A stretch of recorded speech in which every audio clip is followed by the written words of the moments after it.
worry, for your heavenly Father knows that you have need all of these things. Matthew chapter 6, verse 32. Alright, welcome back to our channel, the Surigao Sun, brothers and sisters in treasure hunting. How are you today? Hope you're in a good health and away from worries and stress. At ako'y mag-shoutout muna sa lahat ng mga subscribers ko here in the Philippines, in Luzon, Visayas, and the whole of Mindanao. And also to my subscribers in abroad. Kumusta kayong lahat dyan? In the Middle East, in Canada, California, Australia, New Zealand, and also in Korea, Taiwan, Indonesia, and Malaysia. At ang ating 5th raffle draw is coming up on the middle of July. To join the raffle draw is, of course, just subscribe my new channel, itong Good News Daily. Good News Daily, ma-search nyo yan kung i-type nyo ang isang title ng video ko at doon ako kukuha ng 3 manalo ng itong gamit sa treasure hunting. Alright, I'll see you there in my channel, the Good News Daily. At ngayon atin ang tatalakayin itong treasure marker na padala sa atin ng ating katiats. Now na. Okay guys, ito yung picture na padala sa atin. Sa unang tingin mo ay hindi mo mahalatang treasure marker ito. Ngunit kung susuriin mo ng mabuti, ay makikita mo na paulit-ulit dalawang klaseng symbol ang nilagay para magturo lamang ng isang direksyon. Saan ba yung mga direksyon na yan?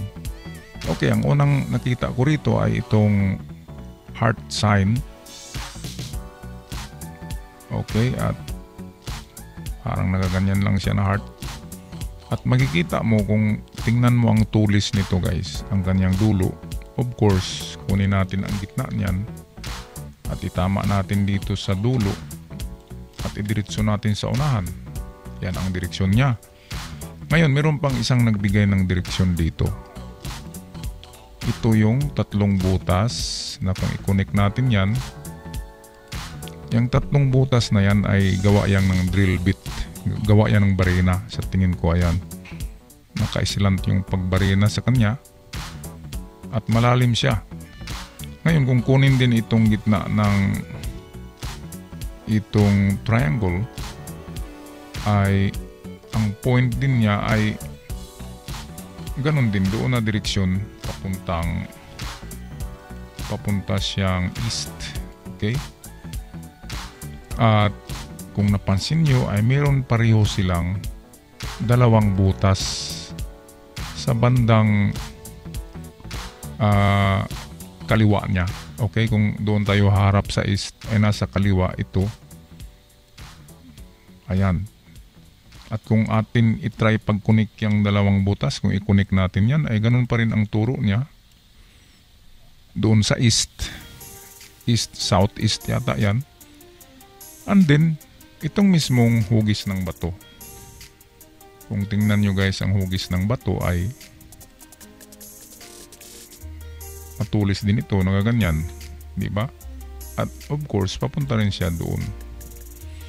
Ngayon, ano ba ang distansya ng treasure?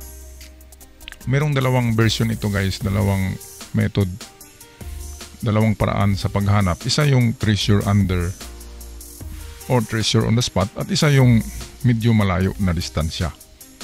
Ngayon atin yan tingnan sa isang ginawa ko na picture.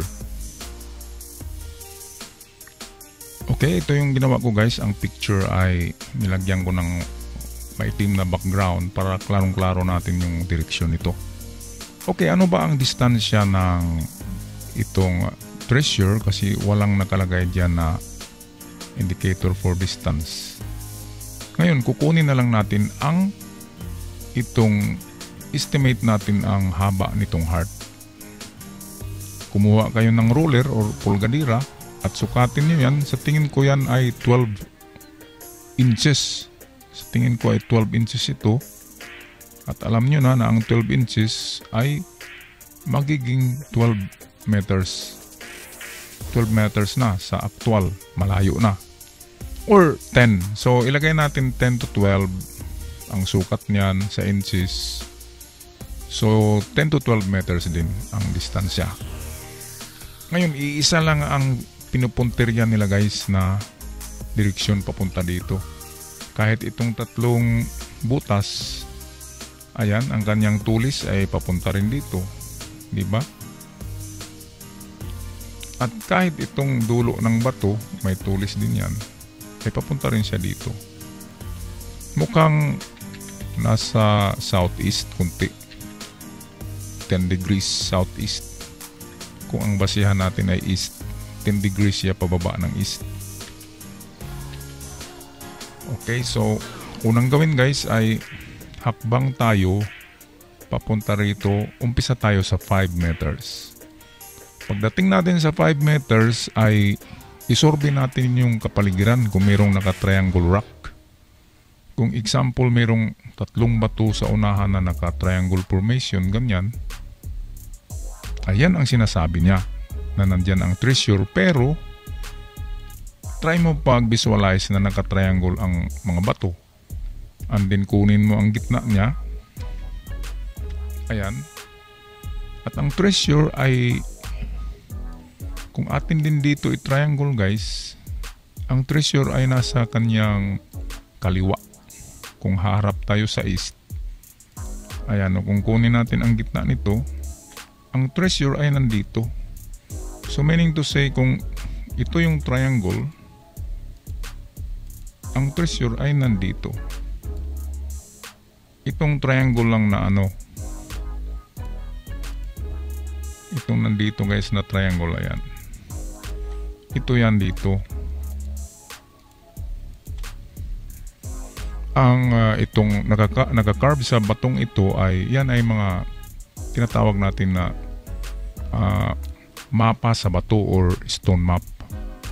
Ang stone map, pinapalaki yan sa actual hanggang nasa 100 times.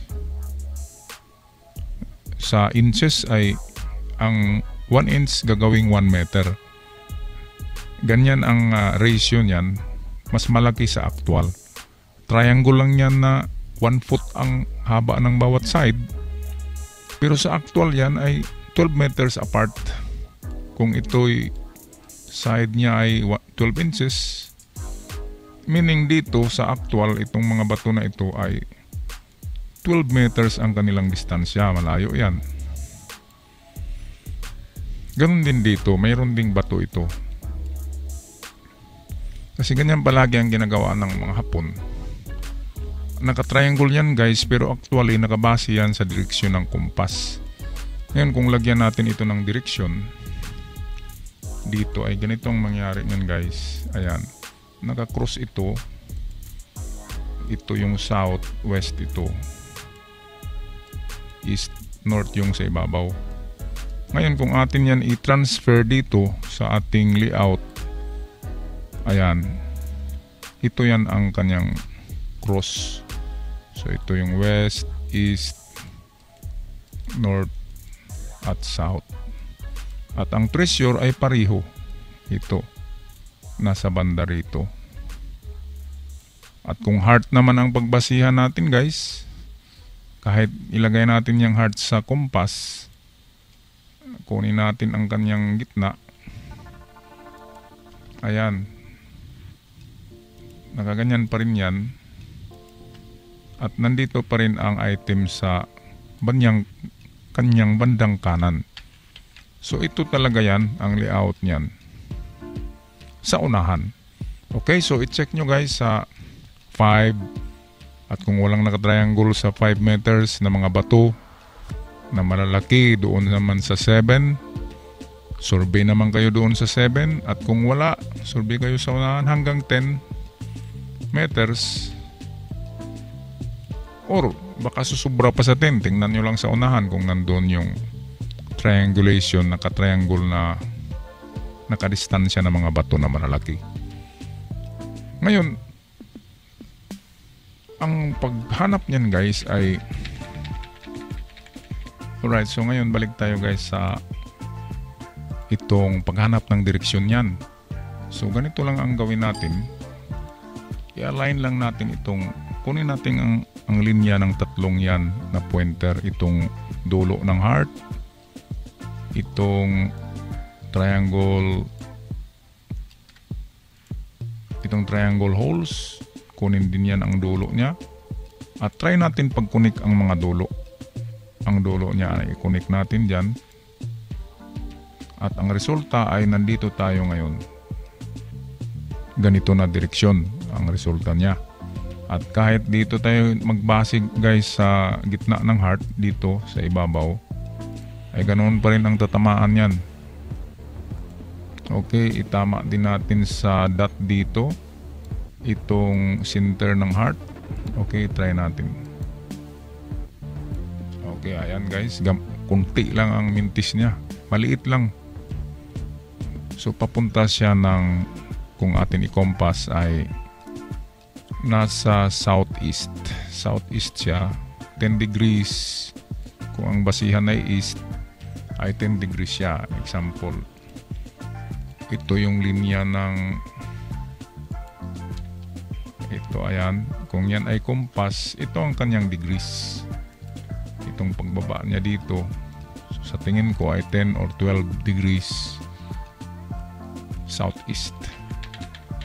Pero hindi naman tayo sure kung tama ang direksyon ko. Nakadepende yan doon sa actual na posisyon ng mga bato doon sa kanyang area. Ngayon, ang paghanap nito, itong pinakaunang paraan ay punta tayo sa 5 meters. And then, sa 5 meters, ay titingin-tingin tayo, survey natin ang kapaligiran, baka mayroong mga bato na naka-triangle. So yun ang ating isurvey at i-connect natin ang line ng mga bato at sa banda sa kanan, doon tayo maghukay sa banda rito. Okay, so kung wala sa 5 and 7, balik-balik lang ang proseso, punta na tayo sa 10. At ganun din sa 10 guys, tingin-tingin tayo sa palibot kung mayroong bato na 12 meters ang distance, at kung meron man na 12 meters naka-triangle na bato na gaganyan, i-connect din natin yan, lagyan natin ng linya gamit ang PC or straw or nylon at kunin ang gitna at tingnan ang ito i-estimate natin yan na yan ay banda rito. Kung ilipat natin yan dito sa triangle sa area, ay dito yan banda. Okay guys, so ang technique lamang ay lakihan ang paghukay. Ang paghukay nyo ay lakihan nyo para matamaan ang item. Ngayon, sa pangalawang method tayo. Ito yung pinakamadali. Alright, so ito yung pinakamadali na method guys. Ang paghanap ng treasure sa treasure under or treasure below. Kasi ang triangle, ayan, ang triangle lalo na pag mayroong dot ito sa gitna. Kaya lang sa kaso na ito ay medyo tabingi ang dot. Hindi talaga siya sintro. Kung isintro natin ay nasa kanan siya. So still, pwede siyang treasure under or treasure below. Or treasure on the spot. Ngayon itong heart naman, meron ding mga treasure na nakuha na ang marker ay heart at nakuha ang treasure sa baba mismo ng bato or sa ilalim. Okay, gaya walang masama kung maghukay tayo sa baba ng bato or sa harapan ng bato. At ang ating gawin na butas dyan na hukay, yung entrance to your tunnel, ay lakihan natin ng 2 meters ang diameter ng hukay. Mas malaki pa dyan sa bato para siguradong matamaan natin kung mayroong treasure under. Okay, kasi ang heart, ang talagang sign ng heart, pag malaki na heart yan tapos nakaharap sa iyo at nakaharap sa baba, kung ganyan ang itsura niya na ang heart ay nakaturo sa lupa at nakaharap talaga sa iyo at hindi yan nakaturo doon sa unahan, meaning to say ang treasure talaga ay treasure under na yan. Ayan, so kung ito'y nakaturo talaga dyan sa baba mismo, kasi yan ay creek, ang treasure ay hindi malalim, nasa 1 meter mahigit lang hanggang 2 meters. pag mga treasure in the creek. Kasi kahit ang hapon, pag nagukay sila diyan, may tubig yan, hindi naman pwedeng 3 meters. Kasi ang height ng hapon ay 1.5 meters lang. Paano magukay ang tao kung may tubig na sa ilong? Di ba? Wala naman silang oxygen noon. Scuba diver. Yung oxygen na ginagamit ng divers. Mano-mano lang paghukay. Kaya ibase natin sa height ng hapon. Kung sila'y may height na 5'7" or 5'8", ay makapaghukay sila ng 1.5 meters at hindi aabot ng 2 meters. Kasi ako, ang height ko ay 1.70 lang, mahigit. Pero 5'10" ang height ko. At pwede akong maghukay ng halos 2 meters na lalim, pero aabot na sa ilong ko yung tubig diyan sa creek, kaya hindi pwedeng malalim. Mababaw lang ang treasure na sa 1.5 meters. Or mas mababaw pa, mga 1 meter na lang. Kasi nag-erosion ang lupa sa creek ay nababawasan yan palagi kada taon kasi nadadala yan ng baha. Ang topsoil ng creek ay natangay ng baha or flash flood galing sa taas ng bundok. Okay, so sana ay meron akong naiambag na naman sa inyong mga idea ngayon guys, at yan ay dagdag nyo sa inyong sariling analysis sa inyong treasure site.